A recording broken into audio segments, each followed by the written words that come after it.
4K Ultra HD çözünürlüğü, kişileri tanıyabilen yapay zeka özelliği ve entegre güneş paneli sayesinde kablosuz bir şekilde dış mekanda kendi başına çalışabilen Anker markasının UEFI kablosuz akıllı güvenlik ve kamera sistemini inceleyeceğiz.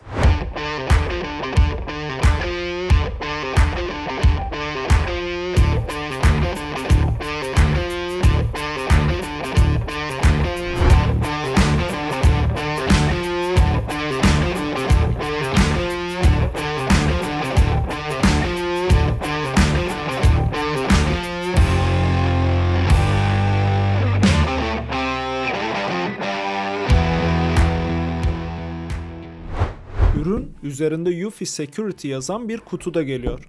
Kutunun alt yüzünde ürünün temel özelliklerine birçok farklı dilde yer verilmiş. Kutunun bir diğer yüzünde de mobil uygulamasındaki özellikleri yer alıyor. Kutu içeriğine kurulum esnasında ve şarj için kullanılan Ethernet kablosunu ve USB-C kabloyu dahil etmeleri güzel olmuş. Burada ürün hakkında önemli bir not. Bu ürünü Ethernet kablosu olmadan tamamen Wi-Fi üzerinden kullanabiliyorsunuz. Ancak Homebase 3'ün ilk kurulumunda internete Ethernet kablosu üzerinden almanız gerekecek. Kurulumu tamamladıktan sonra dilerseniz daha iyi bağlantı hızı için Ethernet kablosu ile devam edebilir veya tamamen Wi-Fi üzerinden de Ethernet kablosu olmadan kullanabiliyorsunuz. Kutuyu ilk açtığımızda ana ünite olan Homebase 3 ve 2 adet kamera görüyoruz. Homebase 3 kendisine bağlanan güvenlik cihazlarının merkezi bir yerden yönetilmesini sağlayan, mobil uygulamadan konfigürasyonlarının yapılabildiği ve yapay zekayı yürüten ana üniteyi temsil ediyor. Kameraların üst kısmında bataryayı şarj etmesi için gereken güneş paneli bulunuyor.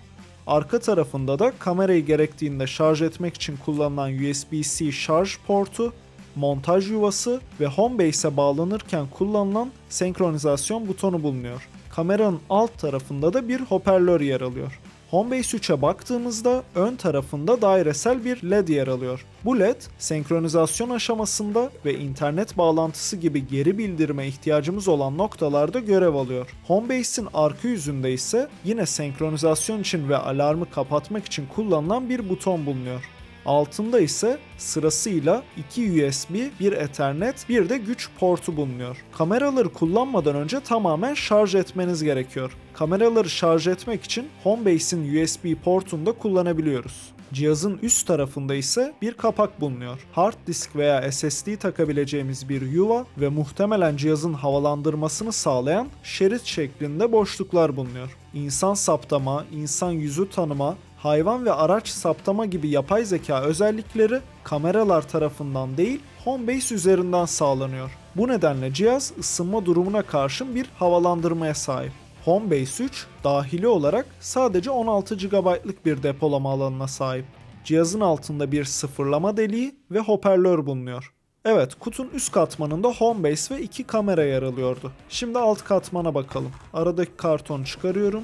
Karşımıza her iki kamerayı da montajlamak için kullanılacak montaj aparatları geliyor. Bu aparatla kameranın yönünü ve rotasyonunu kolaylıkla ayarlayabiliyorsunuz. Bu mavi kutuya ise ürünün kullanım kılavuzu, dışarıya yapıştırmak için uyarı etiketi, Homebase'i sıfırlama iğnesi ve montajda referans için kullanılabilecek çıkartmalar konulmuş. Burada da Homebase'e güç verirken kullanılabilecek farklı ülkelere ait güç adaptörü uçları yer alıyor.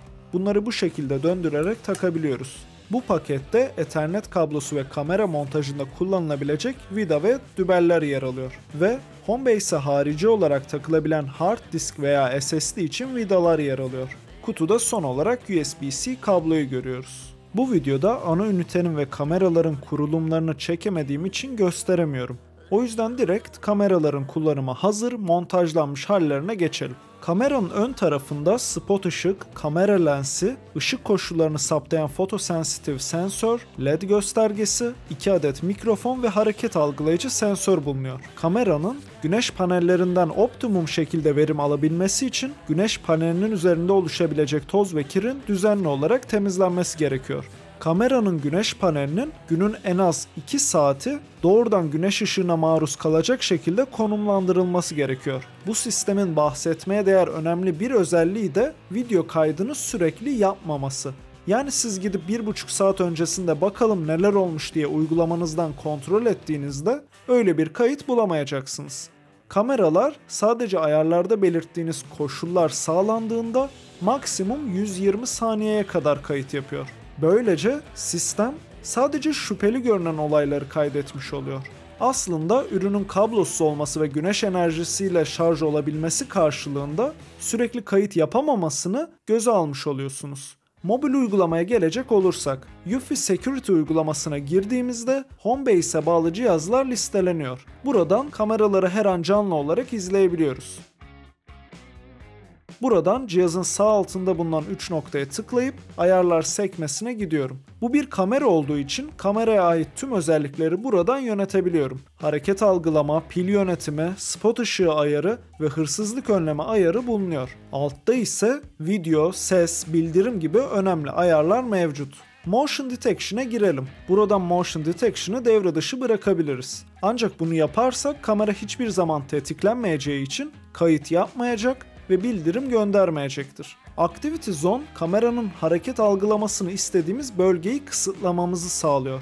Böylece devamlı hareketin ve insan geçişinin olduğu şüpheli olmayan bölgeleri hareket algılama alanından çıkarabiliyoruz. Algılama türü bölümünde, aslında buna tespit türü de diyebiliriz, kameranın neleri tespit etmesi gerektiğini seçiyoruz. İnsan yüzü tanıyabilir, bir insan varlığını tespit edebilir. Bunlar dışında araç ve hayvanları da tespit etme seçeneği bulunuyor. Ve en altta tüm diğer hareketler diye bir seçenek var. Bunu işaretlerse kamera gördüğü en küçük harekette kayda başlayıp bildirim gönderecektir. Eğer Anti-Theft Detection aktif edilirse kamera bir şekilde hareket ettirilmeye çalışıldığında alarm bildirimi almanızı sağlıyor. Diyelim hırsız geldi, kameranızı yerinden sökmeye çalıştı. Bu durumda alarm çalacaktır. Uygulama aracılığıyla kamera üzerinde hoparlörden konuşabiliyoruz. Muhtemelen kameradan gelen sesimi 5 metre öteden de rahatlıkla duyabileceksiniz. Bildirim kısmı bence çok önemli. Burada kamera bir şey algıladığında sadece metinsel bir bildirim almak mümkünken Full Effect seçeneği ile bildirimin o algılanan şeye dair bir görsel içermesini de sağlayabiliyoruz. Ardından bildirime tıkladığınızda doğrudan uygulama üzerinden ilgili kaydı izlemeye başlıyorsunuz. Uygulamaya ilk girdiğinizde sağ altta yer alan Security sekmesinden önceden tanımladığınız ön ayarları tüm sisteme uygulayabiliyorsunuz. Böylelikle evde olmadığınızda ilgili ayarı etkinleştirip alarmı devre dışı bırakabilir, çıktığınızda da tek tuşla tekrar aktif edebiliyorsunuz. Kameraların hoparlör veya spot ışık alarmının çalıp çalmaması gerektiği gibi tercihleri de buradan yönetebiliyorsunuz. Event sekmesinden de geçmişte olan tüm kayıtlı olayları görüntüleyip inceleyebiliyorsunuz. AI sekmesinden, yani yapay zeka sekmesinden Homebase'in daha önce tespit ettiği insan yüzlerini görüntüleyebiliyorsunuz. Eğer isterseniz galerinizdeki resimlerden yeni yüzler tanımlayabiliyorsunuz. Böylelikle eğer kamera konfigürasyonunu buna uygun bir şekilde yaparsanız kamera tanıdık bir yüz gördüğünde size bunu bildirim olarak gönderecektir. Anker'ın Eufy güvenlik sistemini detaylıca inceledik. Özet geçmemiz gerekirse bu kablosuz kameralı sistem 4K Ultra HD çözünürlük, yapay zeka destekli kişi tanıma özelliği ve entegre güneş paneliyle donanımlı bir ürün. Kutu içeriğinde Homebase 3 ünitesi, 2 kamera, montaj aparatları ve gerekli tüm kablolar bulunuyor. Cihazın ilk kurulumu Ethernet kablosu üzerinden yapılırken sonrasında Wi-Fi ile bağımsız kullanmak mümkün. Kameraların güneş paneli sayesinde dış mekanda sürekli şarj olması, kameraların kurulumdan itibaren kullanıma başlanma süresini minimuma indiriyor. Eufy Security mobil uygulaması üzerinden yapabileceğimiz her türlü detaylı ayar ile kameranın algılama hassasiyeti ve kayıt özellikleri kişiselleştirilebiliyor. Bu sistem gelişmiş özellikleri ve kullanım kolaylığı ile dikkat çeken bir kablosuz güvenlik kameralı sistem. Eğer bu incelemeyi faydalı bulduysanız kanalıma abone olabilir ve destekte bulunmak için beğen butonuna basabilirsiniz. Yorumlarda bu ürün hakkındaki düşüncelerinizi ve sorularınızı paylaşırsanız ben de bunları keyifle cevaplayacağım. Kendinize iyi bakın. Bir sonraki videoda görüşmek üzere.